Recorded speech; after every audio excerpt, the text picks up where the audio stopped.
Hello there, it's Christian Youngren with Kaizen Automotive Consulting, bringing you more best automotive practices.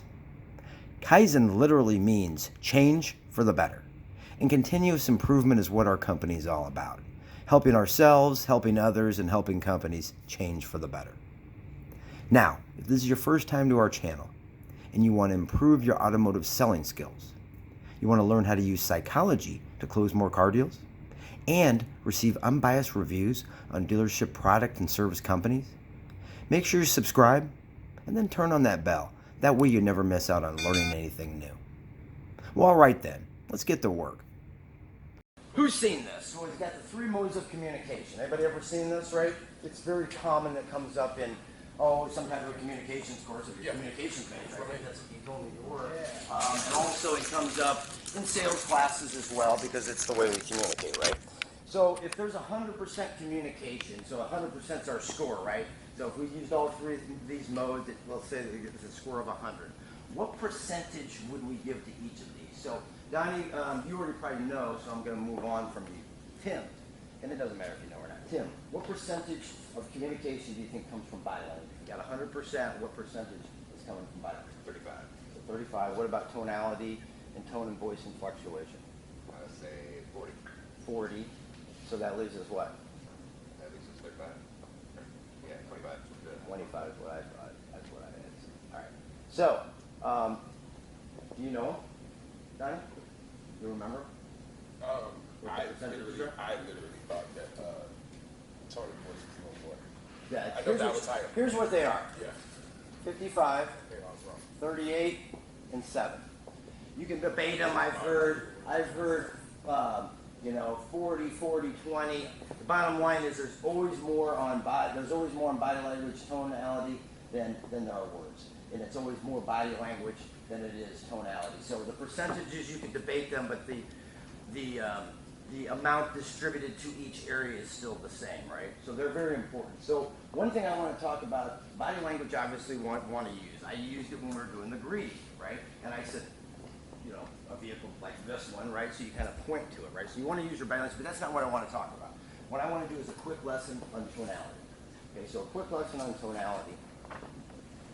If you really want to get into this, there's a little bit more info on tonality. Anybody ever read Jordan Belfort's book, The Way of the Wolf? It's an okay book. He talks about, I like it, that he does talk about tonality in there. Remember, Jordan Belfort was the Wolf of the Wall Street. They did stockbroker, so it was all over the phone. So he never got to see anybody. So tonality was his body language. And so he had to use that very, very proper. So there's all kinds of these different tonalities. If you read his book, he talks about the 8 different types of tonalities. If you ever watch some of his videos, he talks about these different tonalities that he's coined and he's named. But really what he did is he derived these off of 2 basic types of tonality. So there's 2 basic types of tonality. One's an uptone and one's a downtone. Uptone usually indicates questions, okay? It usually indicates questions. Downtone usually indicates some type of a statement, some type of maybe a command or something of that nature. So let me just give you a quick example of how you could use it to totally change the meaning of just changing your uptone and downtone. So the example we're going to use, which is appropriate for our business, is this is the car you want to buy.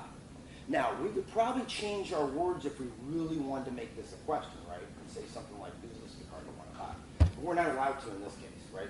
This is a tonality exercise, so I've got to try to figure out how to make this sound like a question. So if I go uptone, I can make it sound like a question. I can go, this is the car you want to buy? This is the car you want?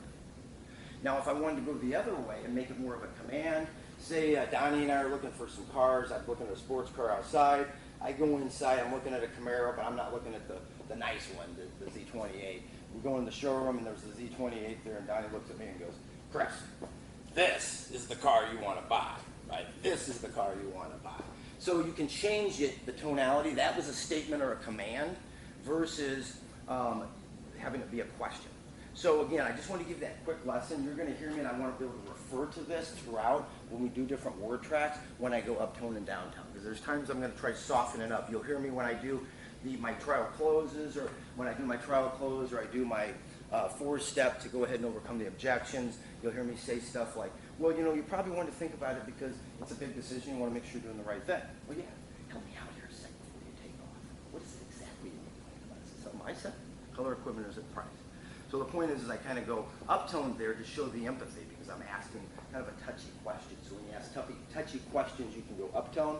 And if you want to make it more of a demonstrative or a command, you go downtone.